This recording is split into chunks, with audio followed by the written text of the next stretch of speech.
जय बद्री केदारनाथ दोस्तों, बहुत बहुत स्वागत है आप लोगों का मेरे एक और यूट्यूब वीडियो पे। तो दोस्तों आज 17 जनवरी हो चुकी है और 16 जनवरी तक के मेरे म्यूचुअल फंड पोर्टफोलियो अपडेट हो चुके हैं। और एक स्टैंडर्ड डिस्क्लेमर मैं दे दूं कि मैं सेबी और एमफी रजिस्टर्ड फाइनेंशियल एडवाइज़र नहीं हूं। अगर आपको किसी भी म्यूचुअल फंड में निवेश करना है तो अपनी बुद्धि से और अपने फाइनेंशियल एडवाइज़र की सलाह और मशवरे के अनुसार ही इन्वेस्ट करें। तो चलिए शुरू करते हैं अपने इंड मनी ऐप के म्यूचुअल फंड पोर्टफोलियो के साथ। तो दोस्तों इस पोर्टफोलियो में कल मुझे 98 रुपीज़ का लॉस हुआ है। टोटल इन्वेस्टेड वैल्यू है 9,09,000। करंट वैल्यू ऑफ पोर्टफोलियो है 9,41,000। अब तक 32,771 रुपये का मुनाफा हो चुका है। लगभग 3.5% का रिटर्न है। इस महीने लगभग 41,500 की SIP लगी हुई है, जिसमें से 22,000 की SIP कंप्लीट हो चुकी है। तो शुरू करते हैं पारंपरिक म्यूचुअल फंड से। तो कल इस फंड ने 10 रुपये का लॉस दिया, लगभग 5% के मुनाफे में है। ये निपॉन लार्ज कैप, इसने 144 रुपये का लॉस दिया, लगभग 5.5% के मुनाफे में है। ICICI प्रूडेंशियल लार्ज कैप ने कल 33 रुपये का गेन दिया, लगभग 6.25% के मुनाफे में। कोटक मिड कैप ने 20 रुपये का लॉस दिया, लगभग 4.5% के मुनाफे में। एडलवेज स्मॉल कैप ने 29 रुपये का लॉस दिया, लगभग 3.25% के मुनाफे में। HDFC मिड कैप ने 175 रुपये का गेन दिया, लगभग 8.5% के मुनाफे में। एडलवेज मिड कैप ने 84 रुपीज़ का गेन दिया, लगभग 7% के मुनाफे में। निपॉन मिड कैप ने 45 रुपये का गेन दिया, लगभग 6% के मुनाफे में। बंधन लार्ज एंड मिड ने 34 रुपये का गेन दिया कल, लगभग 6.25% के मुनाफे में। इन्वेस्को इंडिया मिड कैप ने कल 157 रुपये का अच्छा गेन दिया, लगभग 5.6% के मुनाफे में ये fund. Invesco India large and mid ने कल 9 रुपये का गेन दिया, लगभग 3.25% के मुनाफे में। मोतीलाल ओसवाल मिड कैप ने 2 रुपये का लॉस दिया, लगभग आधे % के नुकसान में है ये फंड। HSBC स्मॉल कैप ने कल 105 रुपये का लॉस दिया, 2% के नुकसान में है ये fund. Bank of India small cap ने 73 रुपये का लॉस दिया है कल, लगभग 2.5% का नुकसान में ये फंड। कोटक स्मॉल कैप ने कल 97 रुपीज़ का लॉस दिया है, लगभग 2.25% के नुकसान में ये fund. Canara Robeco small cap ने 76 रुपये का लॉस दिया है, लगभग 2% के मुनाफे में ये फंड। JM फ्लेक्सी कैप ने 74 रुपये का गेन दिया है, लगभग no profit no loss. Nippon India small cap ने 78 रुपये का लॉस दिया है, लगभग no profit no loss. SBI small cap ने 48 रुपये का लॉस दिया है, लगभग 1.5% के मुनाफे में नुकसान में है ये फंड। टाटा स्मॉल कैप ने 63 रुपीज़ का लॉस दिया। सबसे तगड़ा नुकसान इसी म्यूचुअल फंड में हो रहा है टाटा स्मॉल कैप में, लगभग 5.6% के नुकसान में है ये। जियो ब्लैक रॉक फ्लेक्सी कैप ने 35 रुपये का गेन दिया, लगभग 4.5% के नुकसान में है। ICICI prudential large and mid cap mutual fund ने कल नो प्रॉफिट नो लॉस दिया, लगभग 0.5% के नुकसान में है ये फंड।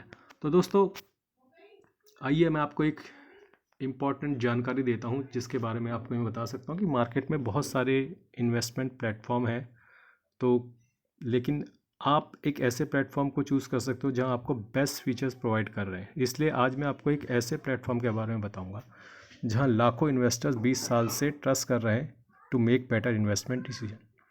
इस प्लेटफॉर्म का नाम है रुपीज़ी।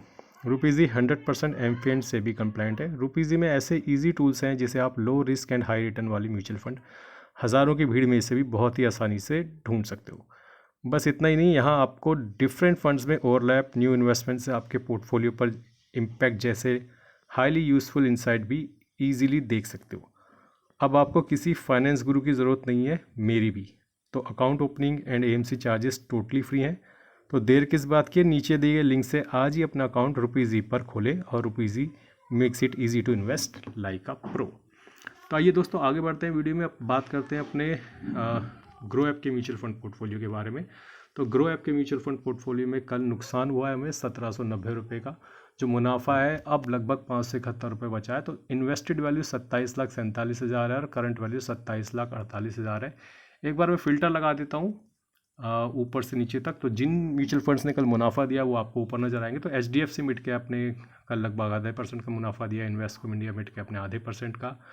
तो मैं धीरे धीरे स्क्रॉल कर रहा हूँ ताकि आप देख सकें कि किन म्यूचुअल फंड्स ने मुझे कल पॉजिटिव में मुनाफा दिया और किन ने नुकसान दिया। जिन्होंने नुकसान दिया वो आपको रेड में नज़र आ रहे होंगे।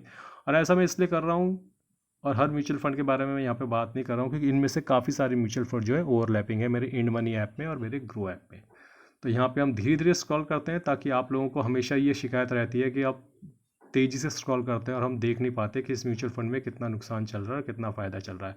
तो मैं धीरे धीरे स्क्रॉल कर रहा हूँ। बाकी मैंने आपको बताया हुआ है कि मैं अपने ग्रो ऐप के म्यूचुअल फंड पोर्टफोलियो से जो सेक्टोरल और थीमेटिक म्यूचुअल फंड्स हैं, मैं फिर से बता रहा हूँ कि जो मेरे ग्रो ऐप के पोर्टफोलियो में सेक्टोरल और थीमेटिक म्यूचुअल फंड्स हैं उनसे मैं एग्जिट लूँगा धीरे धीरे इस साल, जब वो मुनाफे में आते जाएंगे और जब उनका एग्जिट लोड ख़त्म होता चला जाएगा। तो ये तो थी स्थिति मेरे ग्रो ऐप के म्यूचुअल फंड पोर्टफोलियो की। आइए अब नज़र डाल लेते हैं FIDI के बाय सेल के डेटा की, जो कि बहुत इंपॉर्टेंट है। उसी से हमें समझ में आएगा कि आने वाले समय में मार्केट किस तरह का रुख कर रही है और हमारे पोर्टफोलियोज़ को हमें किस तरीके से थोड़ा कस्टमाइज़ करने की ज़रूरत पड़ेगी। तो कल आप देख सकते हैं कि लगभग 4300 करोड़ की कैश में सेलिंग करी है हमारे FI ने, और उसके अगेंस्ट हमारे DI ने जो है लगभग 3900 करोड़ की बाइंग करी है। तो लगातार जो है सेलिंग जारी है FI की तरफ से, और DII वेट एंड वॉच कर रहे हैं, वो नतीजों का इंतज़ार कर रहे हैं। जैसा कि आप लोगों को पता है कि क्वार्टरली रिजल्ट आ रहे हैं Q3 के, और जितने भी बड़े DII म्यूचुअल फंड हाउसेज हैं वो जनवरी के पहले 15-20 दिन थोड़ा एहतियातन धीरे इन्वेस्ट करते हैं, ताकि वो मार्केट के रुख को समझ सके किस सेक्टर में अच्छे रिजल्ट्स आ रहे हैं और किस सेक्टर की कंपनी में बुरे रिजल्ट आ रहे हैं। उसके अकॉर्डिंगली वो अपनी स्ट्रेटेजी बनाते हैं और उसके अकॉर्डिंग ही वो उन शेयर्स में इन्वेस्ट करते हैं जो आपको अच्छा रिटर्न दे सकें। तो आप घबराइएगा मत।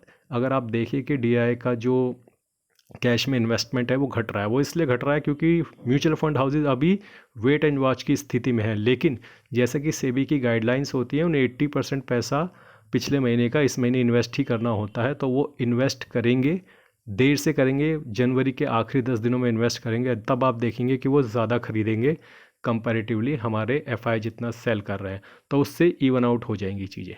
तो दोस्तों आज के लिए बस इतना ही। धन्यवाद, गुड बाय, जय बद्री केदार।